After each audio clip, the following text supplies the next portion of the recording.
വറുത്തരച്ച ചിക്കൻ കറി.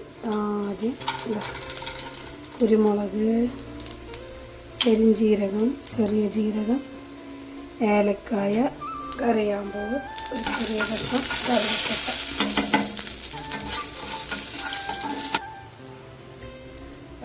അതൊക്കെ ഒരുവിധം മൂത്ത് കഴിഞ്ഞാൽ വറ്റൽമുളക് 5 ചെറിയ ഉള്ളി, ഒരു 10 പച്ചമുളക്,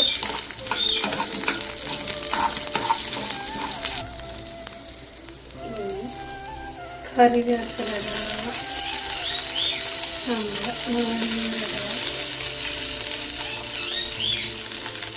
ഇതിന് പൊടികളൊന്നും ചേർക്കില്ല കേട്ടോ.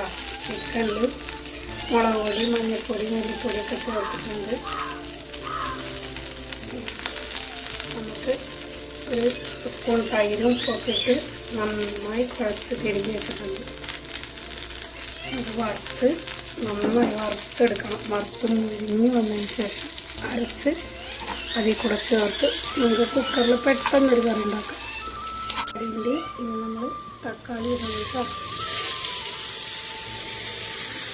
തക്കാളി ഒന്ന് ശേഷം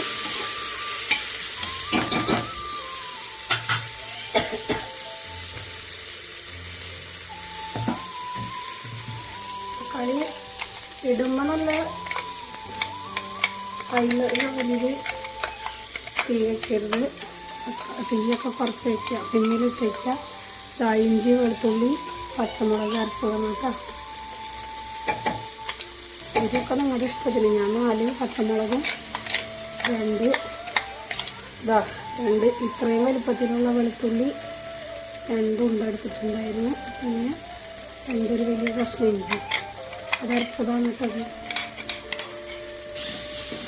ഇതിന് കുറച്ച് നേരം അടച്ച് വെച്ച് കഴിക്കണം കേട്ടോ. സിമ്മിലിട്ടിട്ട് എല്ലാവരും. ഉപ്പ് ഞാനിതിലിടുന്നില്ല എന്ന് വെച്ചാൽ ഞാൻ ചിക്കനിലിട്ടുണ്ട്. അരങ്ങി മാത്രമേ ഞാനിതിൽ ചേർക്കുള്ളൂ. അരച്ചെടുക്കാം കേട്ടോ. തേങ്ങ അരയ്ക്കണത് പച്ചമുളകൊക്കെ അരച്ച അതേ ചെറിയ ജാറിൽ തന്നെയാണ്. നന്നായി അരച്ചെടുക്കുക. ഒരുപാട് വെള്ളമൊന്നും ചേർക്കണ്ട. നന്നായി അരച്ചെടുത്തിട്ട് വരാം നമുക്ക്. അപ്പോഴേക്കിനും തക്കാളിയൊക്കെ അടച്ച് വെച്ചിട്ടുണ്ട്. അതൊക്കെ ഒന്ന് അപ്പോൾ നമ്മൾ അരച്ച് കൊണ്ടുവന്നിട്ടുണ്ട്.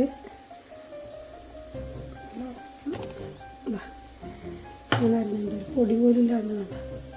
നമുക്ക് പൊടികളൊന്നും ചേർത്തില്ല. നമ്മളെ തക്കാളി സവാളയും ഇതൊക്കെ അതിൽ എന്തുടഞ്ഞിട്ടുണ്ട്. അതിലിതാ 1/2 ഗ്ലാസ് വെള്ളം ചേർത്ത് ഒന്നും കൂടി ഒന്ന് കറക്കിയാൽ എന്നിട്ട് നമുക്ക് ഇതൊന്ന് മിക്സിയിൽ ജാറൊന്ന് കഴുകി ഒഴിക്കുക. അതിൽ വെച്ച് നന്നായിട്ട് ഇളക്കി കൊടുക്കുക. നമ്മൾ പൊടികളൊന്നുമില്ല, നമ്മൾ അരച്ചെടുത്തതും പിന്നെ സവാളയും തക്കാളി, ഇഞ്ചി, വെളുത്തുള്ളി, പച്ചമുളകാണ് കേട്ടോ. ഇനി നമുക്കിത് ചിക്കൻ ചേർക്കാം.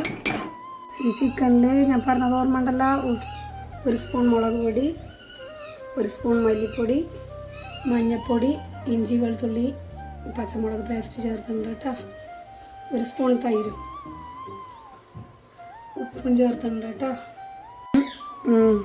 കായം പാറ്റി വെച്ചതിൽ 1/2 ഗ്ലാസ് വെള്ളം ചേർത്തതാണ്. അതിൽ തന്നെ വീണ്ടും ഒഴിക്കുന്നുണ്ട്. പിന്നെ ചിക്കനിൽ നിന്ന് വെള്ളം ഇറങ്ങിക്കോളും. നന്നായി ഇളക്കി കൊടുക്കുക. തീ കൂട്ടി വയ്ക്കുക. എന്നിട്ട് നമ്മൾ ഇത്ര നേരം സിമ്മിലാണ് ഇട്ടിരുന്നത്. സവാള വാടിക്കഴിഞ്ഞ് തക്കാളി ഇട്ടപ്പോൾ തൊട്ട് സിമ്മിലാണ്. ഇനി പിന്നെ നമ്മളത് ഹൈ ലെവലിൽ തീ ഓണാക്കി വയ്ക്കുക. അപ്പോഴേക്കിനും ഒരു ചെറിയ പരിപാടി ഉണ്ട്. ഇത് തിളയ്ക്കുമ്പോഴേക്കിനും നമുക്ക് തേങ്ങ ഒന്നൊരു തിരി വറുത്തെടുത്തിട്ട് ഇതിൽ ചേർത്തിട്ട് കുക്കർ മൂടി വെച്ച് 1 വിസിൽ വരുന്നേരം വേവിച്ചെടുക്കാം കേട്ടോ. അപ്പോൾ നമുക്ക് തേങ്ങ വറുക്കാനുള്ള വെളിച്ചെണ്ണ വയ്ക്കുക. വെളിച്ചെണ്ണയിലാട്ടോ തേങ്ങ വറുക്കണം. അത് ടേസ്റ്റ്. തേങ്ങ കൊത്തുന്നു കേട്ടോ. തിരുത്തി പറയുന്നു, തേങ്ങ കൊത്ത്. ക്യാമറമാൻ എന്നെ ചീത്ത പറയുന്നു. തേങ്ങ കൊത്ത് എന്ന് പറയുന്നത് എനിക്ക് ശബ്ദമില്ല. ശിവരാത്രിക്ക് പോയതെന്ന് കേട്ടോ ശബ്ദം. ശിവരാത്രി പരിപാടി കാണാൻ പോയതാണ്. അപ്പോൾ ശബ്ദം പോയി കിട്ടി. ആദ്യമായിട്ടാണ് ഞാനൊരു വീഡിയോ ചെയ്യുന്നു. കുക്ക് ചെയ്യും, വീഡിയോ ആദ്യമായിട്ട് ചെയ്യും. എന്തെങ്കിലും വല്ല തെറ്റുകുറ്റങ്ങളുണ്ടെങ്കിൽ എനിക്ക് പറഞ്ഞു തരാം. നമ്മുടെ തേങ്ങ റെഡി ആയിട്ടുണ്ട്. ഇനി ഇത് നേരെ കുക്കറിൻ്റെ മൂടി തുറക്കുക. അതിൽ പൊട്ടാത്തേക്ക് എന്താ നമുക്ക് അടച്ച് വെച്ചത് ഇതാ ചേട്ടൻ. നമ്മൾ അടച്ച് വെച്ചത് ഇതാ തിളച്ചിട്ടുണ്ട്. അതിലേക്ക് നമ്മുടെ ഈ തേങ്ങാക്കൊത്ത് കൊട്ടാൻ പോകുന്നു. തേങ്ങാക്കൊത്ത് കൊട്ടിയിട്ടുണ്ട്. നമ്മുടെ തേങ്ങാക്കൊത്ത് കൊട്ടിയിട്ടുണ്ട് കുക്കറിൽ. ഈ സമയത്ത് ഉപ്പുണ്ടോ നോക്കട്ടെ. ഞാൻ ചിക്കനിൽ ഉപ്പ് ചേർത്ത കാരണം എനിക്ക് ഉപ്പ് നോക്കണം. എങ്ങനെ ഉപ്പുണ്ടോ ഇല്ലയെന്ന് അറിയില്ല. ഉപ്പ് നോക്കിയിട്ട് കുക്കർ അടച്ച് വെച്ചിട്ട് ഒരൊറ്റ വിസിൽ കറി റെഡിയായി. എനിക്ക് ഉപ്പ് കുറവായിരുന്നു, അപ്പോൾ ഞാൻ കുറച്ച് ഉപ്പ് ഇട്ടിട്ടുണ്ട്. നിങ്ങൾ ഈ സമയത്ത് ഉപ്പ് നോക്കിയിട്ട് ആവശ്യത്തിന് ഉപ്പ് ചേർക്കാം കേട്ടോ. നമ്മൾ കുക്കർ അടയ്ക്കും മുമ്പ് ഇതാ മല്ലിയില കറിവേപ്പില ഇട്ടിട്ടുണ്ട് കേട്ടോ. ഇനി കുക്കർ അടച്ചോ. ഒരു വിസിൽ, കറക്റ്റ് ഒരു വിസിലിന് നമ്മുടെ കറി റെഡിയാവും കേട്ടോ.